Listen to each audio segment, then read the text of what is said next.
국민의힘 김기현 대표가 얼마 전 갑자기 경기 김포시가 서울에 편입될 수 있도록 당론으로 추진하겠다고 밝혔습니다.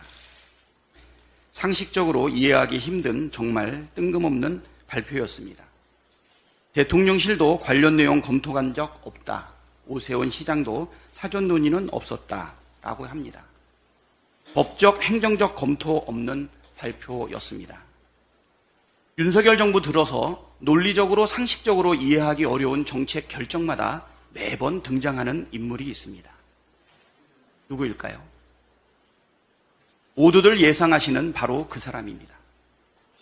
이번에도 천공이 무슨 말을 했을까 설마 하는 마음으로 찾아봤더니 놀랍게도 역시나 천공이 등장합니다. 천공은 지난 8월 26일자 강의에서 경기도하고 서울을 통폐합해야 한다고 주장했습니다. 이번에는 설마 했는데 또 천공입니까? 영상 한번 들어보시죠. 수도 서울이 경기도하고 서울하고는 하나예요. 두 개가 아니니까. 수도 서울이 되려고 그러면 이게 통합이 돼야 돼요. 우리 지방 자체들을 달라 이 하는 게 아니고 이것이 통합이 돼갖고 뭐가 돼야 되냐면 통틀어 갖고 수도 서울로 바뀌어야 돼요. 경기도는 전부 다 서울의 중심에 에너지를 물고 전부 다 살아나가는 데라서 이게 전부 다 수도 서울로 전부 다 통폐합해야 돼요. 천공은 지난해 1월 16일 강의에서도 같은 주장을 한 바 있습니다. 김기현 대표의 김포 서울 편입 주장과 천공의 경기도 서울 통폐합 주장이 참 자연스럽게 연결되지 않습니까? 설마니 집권여당의 대표인데 혹세 무민하는 자의 말을 철석같이 믿고 내세운 공약은 아닐 거라고 생각합니다. 하지만 여전히 풀리지 않는 의문이 있습니다.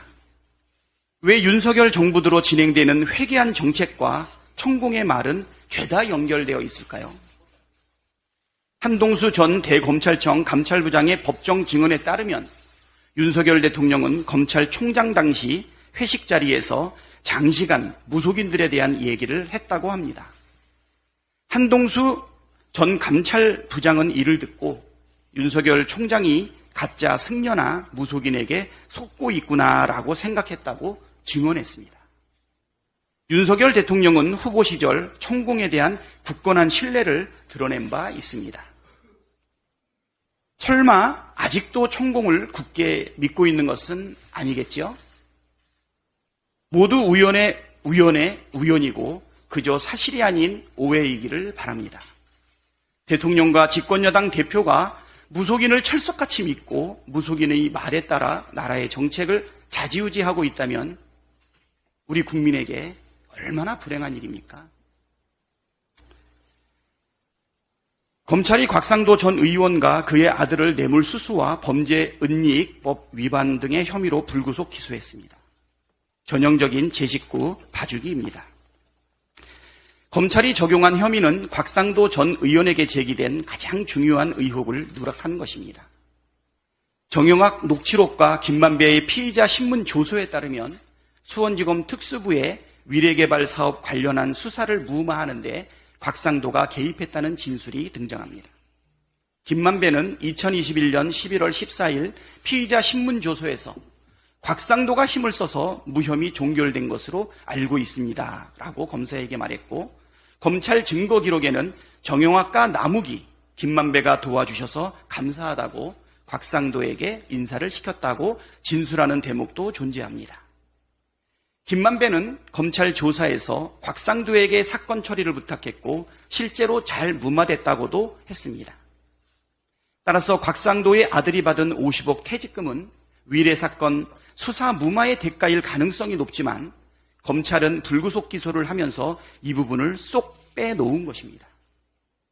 곽상도 수사의 불똥이 검사들에게 튀는 것을 방지하기 위한 것으로밖에 볼 수 없습니다.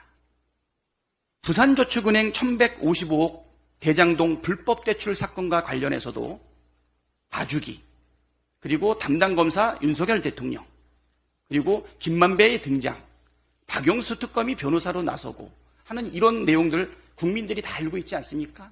아주 전형적인 검사의 행태, 의혹이 제기되고 있는 부분입니다. 김만배는 당시 부장검사와 담당검사 이름까지 명확하게 거론했고 곽상도에게 후원금을 보냈다는 것도 인정했습니다. 검찰의 이번 기소는 55 클럽 특검법의 필요성과 정당성을 다시 한번 확인시켜주고 있습니다.